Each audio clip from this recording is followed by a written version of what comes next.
السلام علیکم ملګرو، خبرې وکړو د شاهد خان د اپکمنګ او د راتلونکي د اختر د پاره د ډرامې په حواله. دا ویډیو تر اینډ پورې وګورئ، ویډیو لایک کړئ او زموږ چینل پښتو ډراما سبسکرایب کړئ او ورسره د غنټۍ نشان هم دباو کړئ چې زموږ راتلونکي داسې ویډیوګانې تاسو ته وخت په وخت ملويږي. ملګرو، شاهد خان چې کوم اپکمنګ او راتلونکي ډرامه ده، نو دغه ډرامې نوم دی ژوند سره مینه وکړئ. ژوند سره مینه وکړئ د دغه ډرامې هدایتکار چې کوم دی نو هغه قیصر سنوبر دی او د ډرامې پروډوسر چې کوم دی نو هغه عباس شاهد دی.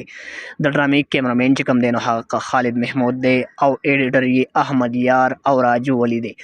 ډرامه ژوند سره مینه وکړئ. په دې ډرامه کې شاهد خان او داسې نور هم ډېر زیات بهترین کاسټ په دغه ډرامه کې شامل دی چې ډرامه به ریلیز کیږي په پښتو ریکارډ افیشل یوټیوب چینل باندې چې د ډرامې نوم دی ژوند سره مینه وکړئ. د ډرامې کهاني به هم ډېره زیاته بهترینه وي او د ډرامې کاسټ هم ډېر زیات بهترین دی. ډرامه ژوند سره مینه وکړئ دغه یوه اصلاحي ډرامه ده چې دغه ډرامه اختر د پاره ده او په پښتو ریکارډ افیشل یوټیوب چینل باندې به ریلیز کیږي.